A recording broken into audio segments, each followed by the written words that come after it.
Hello dears, സുഖല്ലേ എല്ലാവർക്കും? ഇപ്പൊ നമ്മൾ പഠിക്കുന്നത് വി ആർ സ്റ്റഡിയിങ് ചാപ്റ്റർ 5 മണി മാത്സ് അല്ലെ. ഇൻട്രസ്റ്റിംഗ് ആണ് അല്ലെ? കാരണം നമ്മുടെ ലൈഫിൽ കാണുന്ന അല്ലെങ്കിൽ നമ്മുടെ ലൈഫിൽ കാണേണ്ടി വരാവുന്ന ഒരു കാര്യമാണ് അല്ലെ. എന്തായാലും കാണേണ്ടി വരും. ബാങ്കിൽ നമുക്ക് പോവാണ്ടിരിക്കാൻ പറ്റില്ല. നമുക്ക് കുറച്ചുകൂടി വലുതായി കഴിഞ്ഞാൽ നിങ്ങൾക്ക് എന്തായാലും ഒരു ബാങ്കിൽ പോകേണ്ടി വരും. അപ്പോൾ ബാങ്കിൽ പോകണമെങ്കിൽ അങ്ങനത്തെ കാര്യങ്ങളൊക്കെ കുറച്ച് അറിഞ്ഞിരിക്കണം. എങ്ങനെയാണ് ഇൻട്രസ്റ്റ് കാൽക്കുലേറ്റ് ചെയ്യണം എന്നൊക്കെ അറിഞ്ഞിരിക്കണം, വേണ്ടേ? അപ്പൊ അതൊക്കെയാണ് നമ്മളിപ്പോ പഠിച്ചുകൊണ്ടിരിക്കുന്നത്. We are dealing with simple interest or compound interest. Yes, we are dealing with compound interest. So what is the formula to find the amount in compound interest? Very good, പറഞ്ഞു അല്ലേ? P into 1 plus R by 100 the whole raised to n. What is P here? Yes, it is the principal amount. What is R? It is the rate of interest. What is N? It is the number of years for which we deposit or for which we took the loan from a bank. അപ്പൊ എന്നും പിയും ആറും എന്താണെന്ന് മനസ്സിലായി, compound interest എന്താണെന്ന് മനസ്സിലായി. So look into the flashcard which depicts the formula for the amount in compound interest.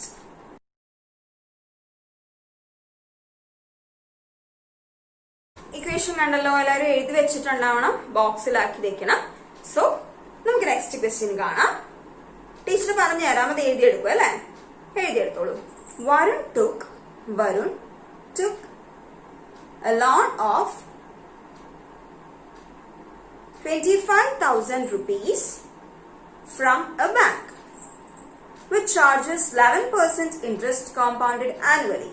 But 25,000 rupees എടുത്തിട്ടുണ്ട്. 25,000 rupees 11% interest. He paid back 10,000 rupees after 2 years. After 2 years paid back 10,000 rupees. Loan ആണ് എടുത്തിരിക്കുന്ന ആള്.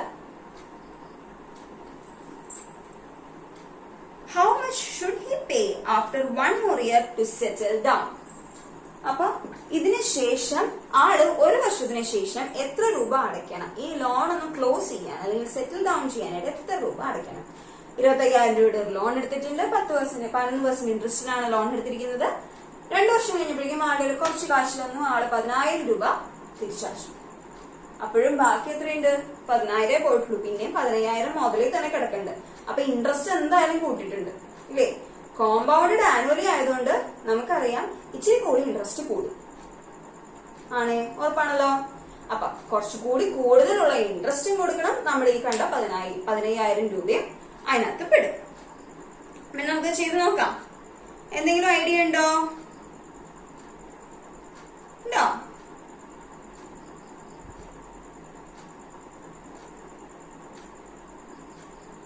ആദ്യം 2 വർഷത്തേക്ക് എത്രയാവും എന്ന് നോക്കണം അല്ലെ?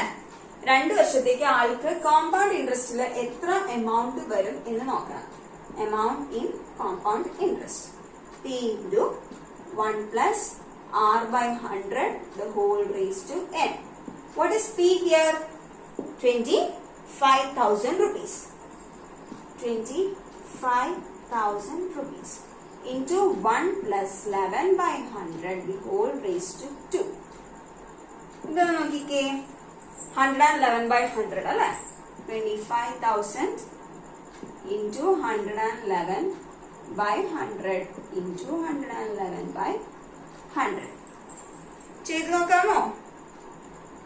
നമുക്ക് 30,802.50 rupees കിട്ടും. 30,802.50 rupees.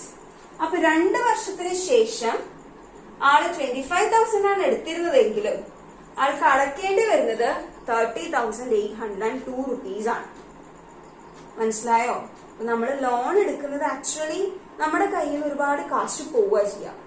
അപ്പൊ നല്ലൊരു ജോലിയൊക്കെ വാങ്ങി നല്ല രീതിക്ക് നിന്ന് കഴിഞ്ഞാൽ നിങ്ങൾക്ക് നിങ്ങളുടെ കാര്യങ്ങൾക്ക് സ്വന്തം കാശുകൾ ഉപയോഗിക്കാൻ ആരെയും ഡിപ്പെൻഡ് ചെയ്യണം. അപ്പൊ നല്ലോണം പഠിക്കാം കേട്ടോ. അപ്പൊ 25,000 ആണ് ആൾ ലോൺ എടുത്തതെങ്കിലും അടക്കേണ്ടി വന്നത് 30,802.50 rupees ആണ്. പക്ഷെ ആളതപ്പോ അടച്ചത് എത്രയാ? He paid back 10,000 rupees. അപ്പോ ബാക്കി എത്രയുണ്ട്? അപ്പൊ ബാക്കി എത്രയുണ്ടോ അതാണ് പിന്നെ നമ്മുടെ പി അല്ലെ. ആ അക്കൗണ്ടിൽ പിന്നെ ഇനി അയാൾ അടയ്ക്കാനുള്ളത് അത്രയുമാണ്. 30,802.50 10,000 കുറച്ചു കഴിഞ്ഞപ്പോൾ ബാക്കി എത്രയുണ്ട്?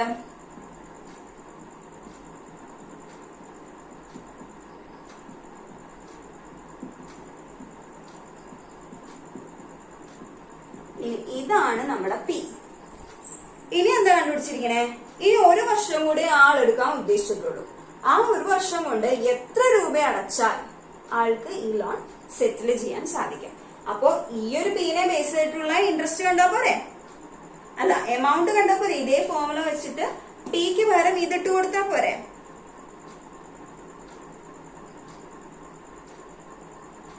മതിയല്ലോ. നമുക്കൊന്ന് നോക്കാം.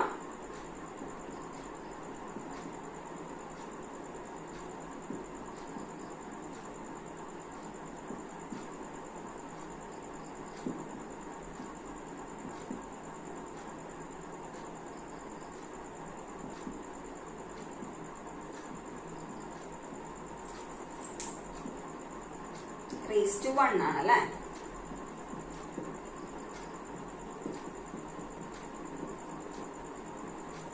എത്ര വരും? എമൗണ്ട് എത്ര വരും? 23,091 rupees വരും അല്ലെ. 23,091 rupees വരും. നോക്കിക്കേ, ഇപ്പൊ എന്താ സംഭവിച്ചത്? ആളെടുത്ത ലോൺ എത്രയായിരുന്നു? 25,000 ആണ് ആളെടുത്തത്. 25,000 ആണ് ആള് ലോൺ എടുത്തത്. അതിലാള് 10,000 അയാൾ കൊടുത്തു. എന്നിട്ടും പുള്ളിക്കാരനെ കൊടുക്കാൻ ഇത്രയും ഇനിയുണ്ട് 23,000. അതായത് 25,000 ലോൺ എടുത്തതിൽ നിന്ന് 2,000 രൂപ മാത്രമേ കുറഞ്ഞിട്ടുള്ളൂ അല്ലെ.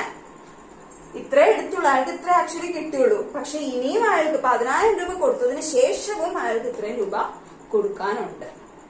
നിങ്ങൾക്ക് കാര്യം മനസ്സിലായോ? അപ്പൊ ലോൺ എടുക്കുന്നത് എത്രമാത്രം ബുദ്ധിമുട്ടാണെന്ന് മനസ്സിലായി കാണുമല്ലോ. അപ്പൊ ഇത് ഈ പ്രോബ്ലം മനസ്സിലായല്ലോ. ലോൺ എടുക്കണമായിരുന്നില്ലേ, പ്രോബ്ലം മനസ്സിലായല്ലോ. അപ്പൊ 2 വർഷത്തേക്ക് ആള് കാശിട്ടു. 2 വർഷത്തേക്ക് ആളുടെ കാശ് ഇത്രയായിരുന്നു. 2 വർഷം കഴിഞ്ഞ ആൾ ഇത്രയും കാശ് തിരിച്ചു കൊടുത്തു. അതിനുശേഷം എമൗണ്ട് നമ്മൾ കണ്ടു. എമൗണ്ട് ബാക്കിയുള്ള എമൗണ്ട് പ്രിൻസിപ്പൽ എമൗണ്ട് ആക്കി എടുത്തു. അതിനെ വെച്ച് പിന്നെ എമൗണ്ട് നമ്മൾ കണ്ടുപിടിച്ചു. അപ്പൊ ഇത്രയും തന്നെ കിട്ടി. അപ്പൊ ഇത്രയും രൂപ ഇനിയും കൊടുത്താൽ പുള്ളിക്ക് ഈ ലോൺ സെറ്റിൽ ചെയ്യാൻ സാധിക്കും. ക്വസ്റ്റ്യൻ മനസ്സിലായല്ലോ. ഇതൊന്ന് വേഗം എഴുതിയെടുത്തോ.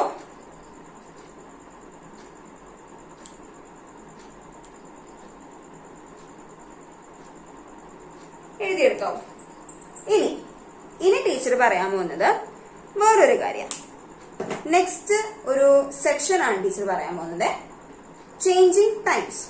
അതായത് ഇവിടെ എല്ലാവരും നോക്കിക്കേ, ഈ n എന്ന് പറയുന്നത്, അതായത് നമ്പർ ഓഫ് ഇയേഴ്സ് എന്ന് പറയുന്നത് 2, 3, 1, 4, 5 അത് ഹോൾ നമ്പേഴ്സ് ആണ് വരുന്നത്. അല്ലെങ്കിൽ 2 വർഷം, 1 വർഷം, 5 വർഷം, 4 വർഷം എന്നൊക്കെയാണ് വരുന്നത്.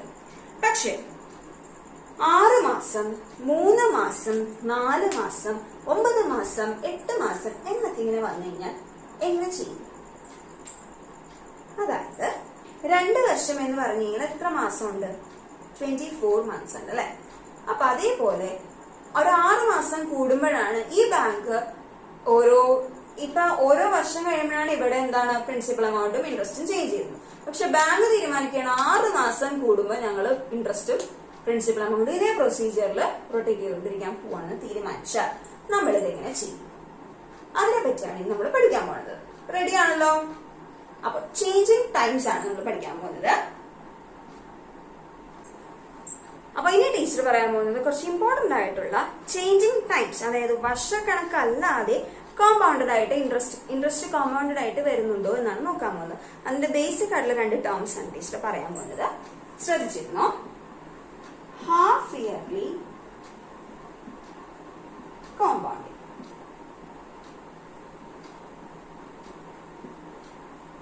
Quarterly compounding.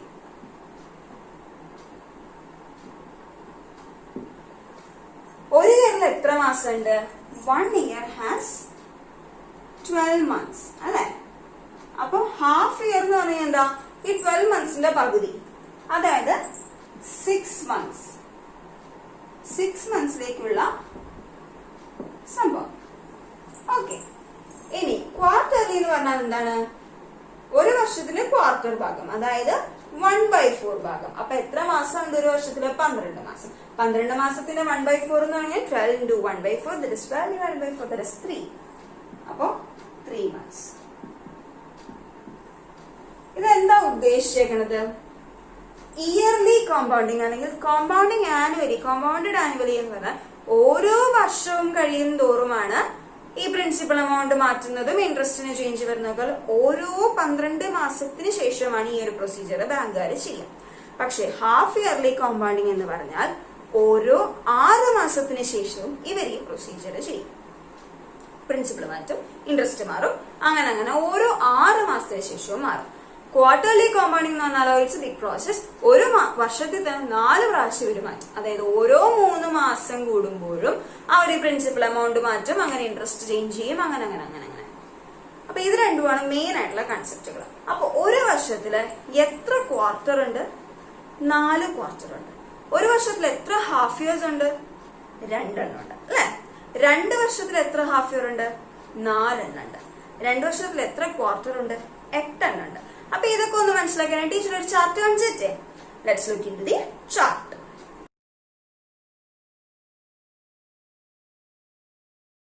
നമുക്കിനി നെക്സ്റ്റ് ഒരു ചോദ്യം നോക്കാം. ഒരു അനിലിന്റെ ചോദ്യമാണ്. അനിൽ ഡെപ്പോസിറ്റഡ്, എഴുതിക്കോ, Anil deposited 20,000 rupees in a bank which pays interest compounded half yearly. The annual rate of interest is 8%. How much will he get back after 1.5 years? അതായത് അനിൽ ഡെപ്പോസിറ്റ് ചെയ്തിരിക്കുന്നത് 20,000 rupees ആണ്. 8% ഇൻട്രസ്റ്റ്, അതും ആനുവലി ആണ് കേട്ടോ. ഇനി ആൾക്കാർ കിട്ടേണ്ടത് എത്രയാണ്? How much would he get back after 1.5 years? കണ്ടോ, വന്നു നമ്മുടെ ചെറിയൊരു വിലയിരുത്തിയിട്ടുണ്ട്. 1, 2 എന്നൊക്കെയുള്ള സ്ഥലത്ത് ഇപ്പൊ നമുക്ക് വന്നിരിക്കുന്നത് 1.5 ആണ്. ഇതിൽ നിന്ന് എത്ര പ്രാവശ്യം ഇവർ ഈ സംഭവം ചെയ്യണം? 1.5 years ആണെങ്കിൽ എത്ര പ്രാവശ്യം അവര് ഈ ഒരു പ്രിൻസിപ്പിള് മാറ്റി ഇൻട്രസ്റ്റ് മാറ്റി ചെയ്യണം?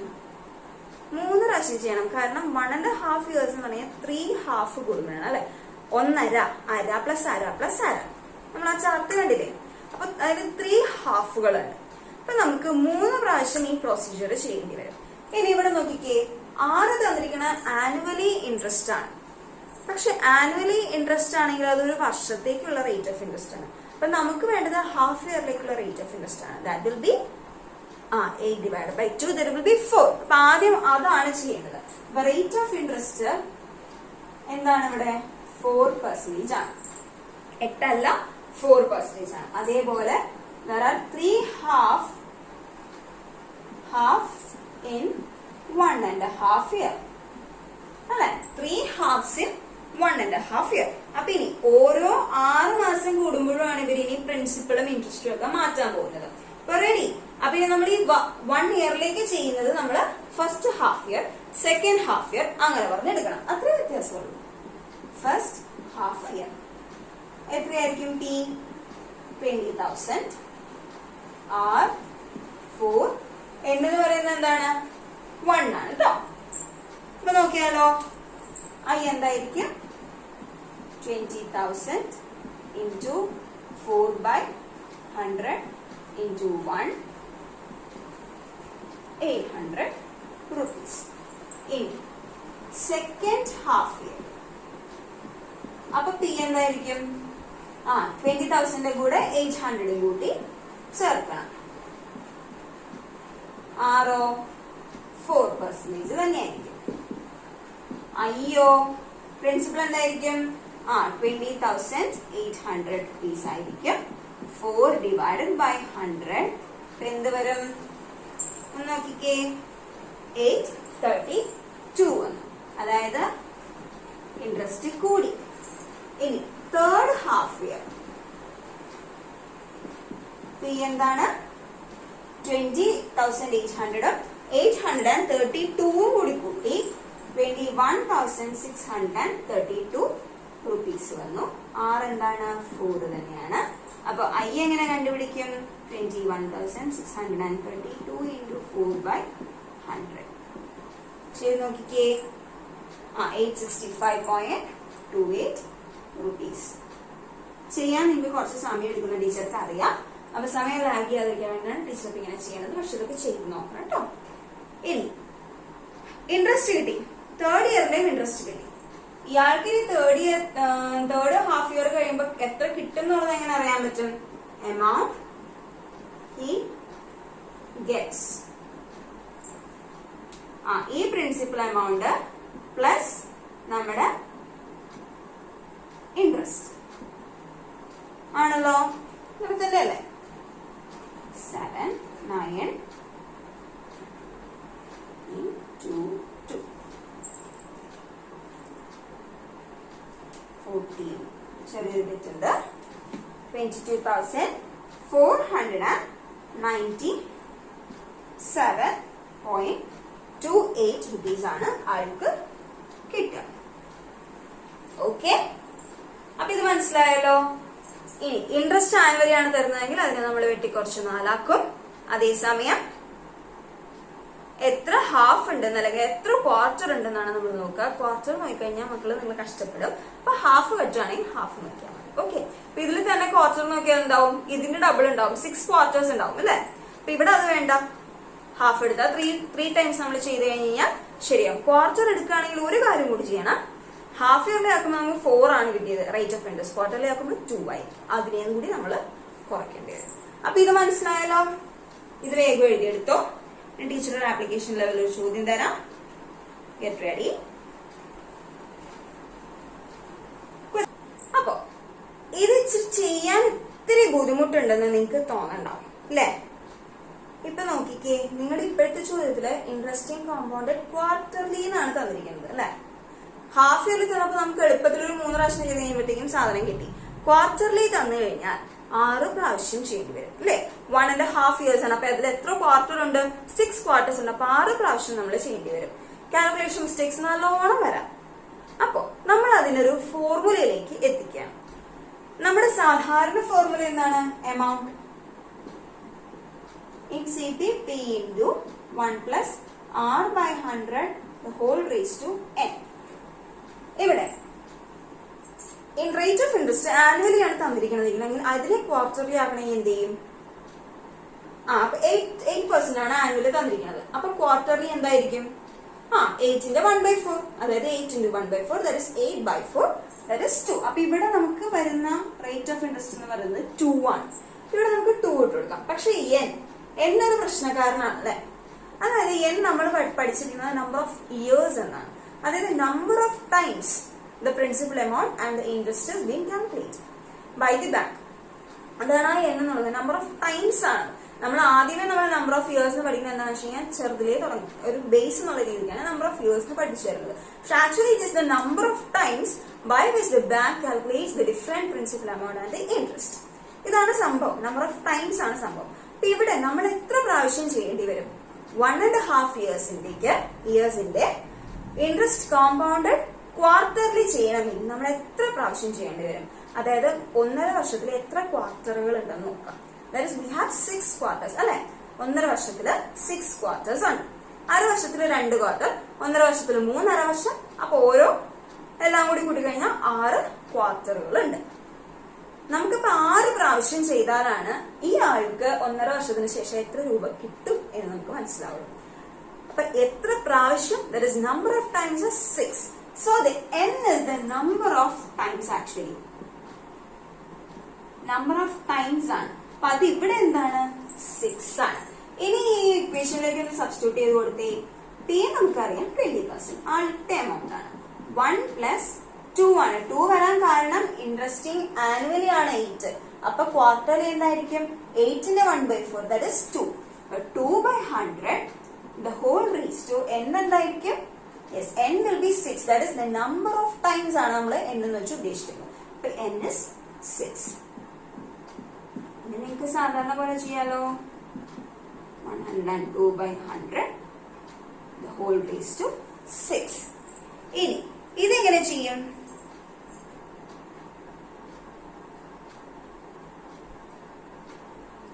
നമുക്ക് 102 ഒന്നുകിൽ നമുക്ക് എല്ലാം ഒന്ന് കൂട്ടി നോക്കാം അല്ലെ. ഇങ്ങനത്തെ ചോദ്യങ്ങള് കുറവായിരിക്കും വരിക. 6 പ്രാവശ്യം നിങ്ങൾ കൂട്ടുമ്പോഴും ഇതേ മൾട്ടിപ്ലിക്കേഷൻ വരും. അപ്പൊ നമുക്ക് എന്ത് ചെയ്യാം? 102/100 into 102/100 into 102/100. Teacher Vedic mathematics ഒക്കെ പഠിപ്പിച്ചു വന്നില്ലേ? അപ്പൊ ഈ മൾട്ടിപ്ലിക്കേഷൻ ഒക്കെ ചെയ്യാൻ എളുപ്പം ഉണ്ടാവുമല്ലോ.